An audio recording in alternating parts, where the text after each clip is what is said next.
नमस्कार।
नमस्कार, मैं चंदन कुमार सिंह।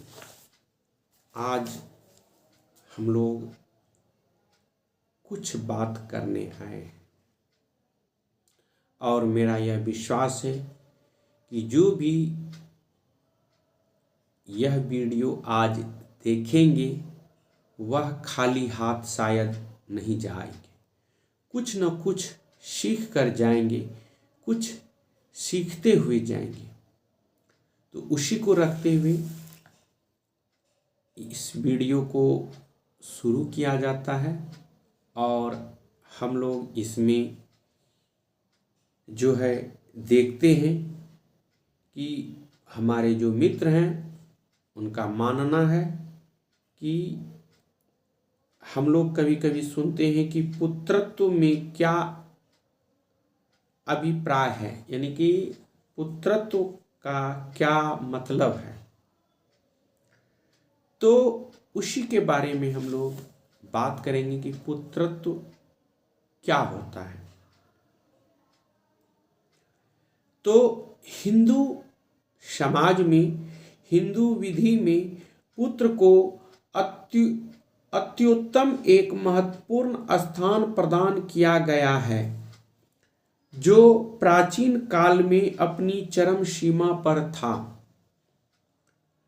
प्रत्येक दाम्पत्य को स्वर्ग की प्राप्ति हेतु पुत्र का पाना आवश्यक समझा जाता था, क्योंकि श्राद्ध कर्म के द्वारा ही स्वर्ग की प्राप्ति संभव समझी जाती थी प्राचीन काल में। इसलिए मनु ने अपुत्रेण सुत कार्यों वाहक ताहत प्रयत्नतः कहा। एतर्थ बिना पुत्र के कोई संपन्न नहीं करना चाहिए। कहा जाता है कि बिना पुत्र के कोई भी कार्य संपन्न नहीं करना चाहिए। बिना पुत्र के मुक्ति की प्राप्ति शीघ्र संभव नहीं होती। अतः इस संदर्भ में मनु का कहना है कि संतानहीन दंपत्ति को एक पुत्र का प्रबंध चाहे किसी भी प्रयत्न से हो करना चाहिए। इस संबंध में याज्ञवल्क्य के अनुसार इस संसार में वंश परंपरा बनाए रखने के लिए पुत्र, पौत्र एवं प्रपौत्र आवश्यक है। इसलिए तत्कालीन समाज में पुत्र का अत्यधिक महत्व था। यदि औरस पुत्र न प्राप्त हो तो अन्य प्रकार से पुत्र प्राप्ति के विधान भी प्रदान किए गए थे। प्राचीन काल में 12 प्रकार के पुत्रों को माना जाता था। अंततोगत्वा न्यास शास्त्रियों द्वारा 2 और प्रकार के पुत्रों की भी व्याख्या की गई थी। पुत्रों के प्रकार जो है उसको हम लोग एक बार देखते हैं। वर्तमान काल में तीन प्रकार के पुत्रों को स्वीकार किया गया है। औरस अथवा वैध पुत्र, दत्तक पुत्र और कृत्रिम पुत्र, ये तीन पुत्रों को स्वीकार किया गया है। पुत्रों के 12 प्रकार हैं। पहला प्रकार है औरस, जो संतानें स्वयं अपने द्वारा और एवं अपने धर्म पत्नी से उत्पन्न हुई हो, उस प्रकार उत्पन्न पुत्र सर्वोत्तम प्रकार का पुत्र माना जाता है।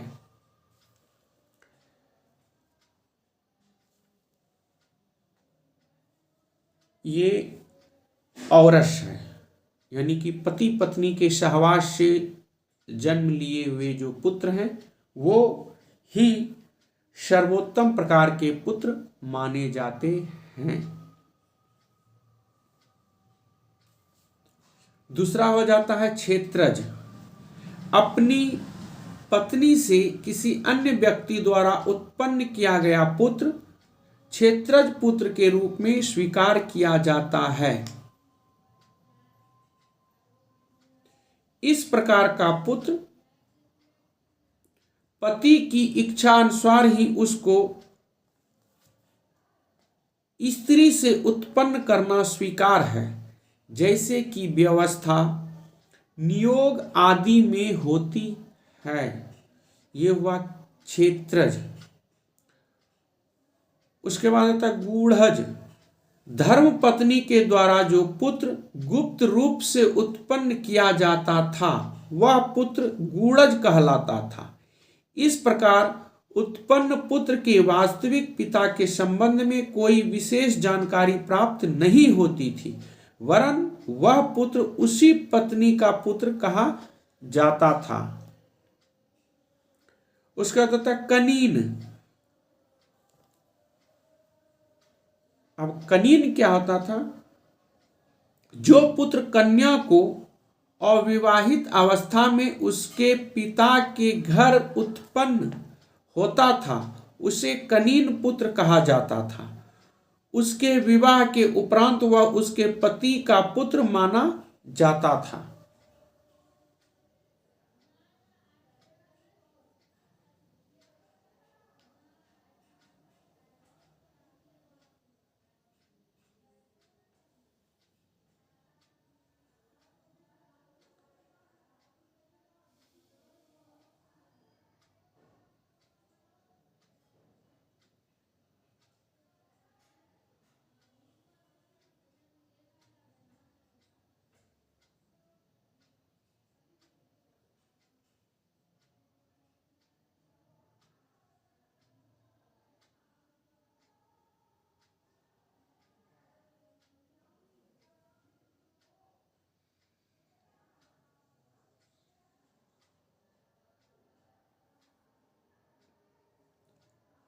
उसके बाद होता है पुत्रिका पुत्र। विवाहिता कन्या से उत्पन्न अर्थात पुत्री के द्वारा उत्पन्न पुत्र को पुत्रिका पुत्र कहते थे, जो कि उस लड़की के विवाह के समय यह तक लिया जाता था कि जो पुत्र उत्पन्न होगा वह लड़की के पिता को माना जाएगा। उसका होता है सहोढज। सहोढज विवाहिता कन्या से उत्पन्न अर्थात पुत्री के द्वारा उत्पन्न पुत्र को पुत्रिका पुत्र कहते थे, जो कि उस लड़की के विवाह के समय यह तक लिया जाता था कि जो पुत्र उत्पन्न होगा वह लड़की के पिता क्या माना जाएगा। उसके बाद होता है सहोढज। सहोढज विवाह के समय गर्भवती बहू से उत्पन्न होने वाला पुत्र सहोढज कहलाता था। पति को चाहे उस वधू के गर्भवती होने का ज्ञान रहा हो अथवा न रहा हो, किंतु पुत्र पति का ही समझा जाता है और उसे सहोढज कहते हैं। उसका होता है पुनर्भव। जिस स्त्री ने दूसरा विवाह कर लिया हो उससे उत्पन्न हुआ पुत्र पुनर्भव कहा जाता है, चाहे प्रथम विवाह पूर्ण हुआ हो या हुआ रहा हो अथवा नहीं।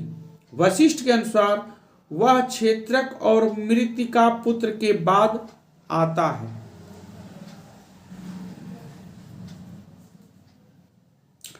उसके बाद होता है दत्तक। एक जाति का पुत्र उसके माता पिता के द्वारा जब स्वेच्छा से उसी जाति के अन्य किसी व्यक्ति को जो पुत्रहीन है प्रदान किया जाता है तो ऐसे पुत्र को दत्तक पुत्र कहते हैं। उसके बाद कहते हैं कृत। किसी माता पिता द्वारा बेचा गया जो पुत्र दूसरे व्यक्ति द्वारा इस अभिप्राय से खरीद लिया जाता है कि वह उसकी अपना पुत्र बनाएगा, वह कृति पुत्र कहलाता है। उसके बाद है स्वयं दत्त।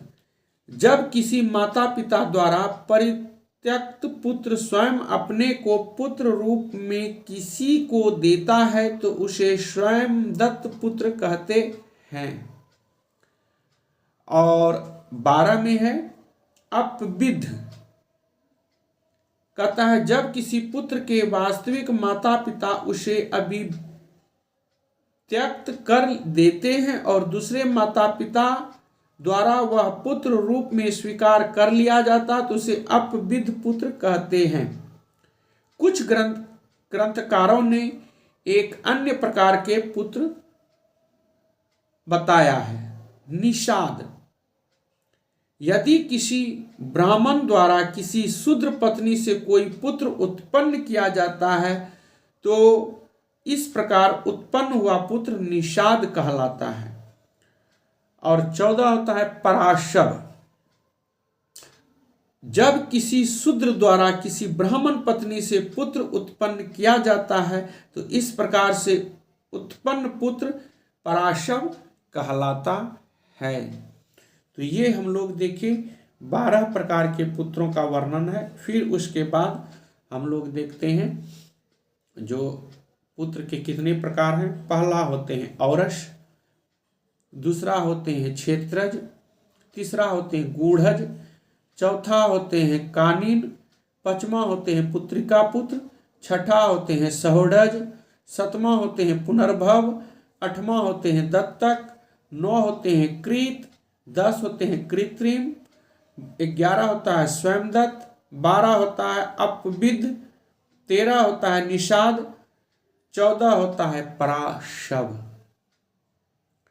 तो इतने प्रकार के पुत्रों के बारे में हम लोग को जानकारी प्राप्त होती है।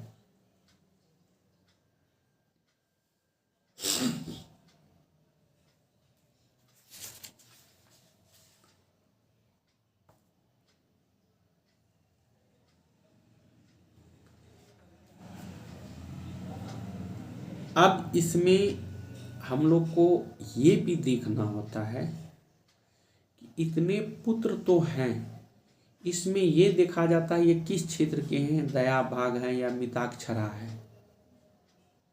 उसी हिसाब से फिर ये देखा जाता है कि उसकी जो वसीयत होती है, प्रॉपर्टी होती है, उसकी बंटवारा कैसे होता है। फिर ये भी देखा जाता है कि इस बंटवारा के माध्यम से जो है क्या क्या कैसे कैसे प्राप्त होते हैं।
हम लोग जो देख रहे थे, ये जो 12 प्रकार थे, इसमें भी अब कुछ और दिया गया है और इसमें ये भी बताया जाता है कि ये जो पुत्र है, जितने हम लोग 14 प्रकार के पुत्रों की जानकारी प्राप्त किए, इसमें इसका वसीयत का जो है बंटवारा कैसे होता है और ये बंटवारा जब होता है तो किसको कितना और किस समय किस परिस्थिति में वसीयत दिया जाता है, इसके बारे में भी बताया गया है।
हम लोग दाय और मिताक्षरा का जो उत्तराधिकार होता है उसके बारे में भी कुछ बात करेंगे कि दाय का क्या उत्तराधिकार है और मिताक्षरा का क्या उत्तराधिकार है। दोनों के बारे में हम लोग बात करेंगे और देखेंगे।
तो हम लोग देखें कि पुत्र कितने प्रकार के होते हैं और उसके बारे में हम लोग फिर देखेंगे कि जो उनका उत्तराधिकार होता है, उत्तराधिकारी होता है, वसीयत होता है, उसका कैसे बंटवारा होता है, उसके बारे में हम लोग जानकारी प्राप्त करेंगे। अगर वीडियो अच्छा लगे तो प्लीज़ शेयर करें, सब्सक्राइब करें और बेल बटन को जरूर दबाएं। तो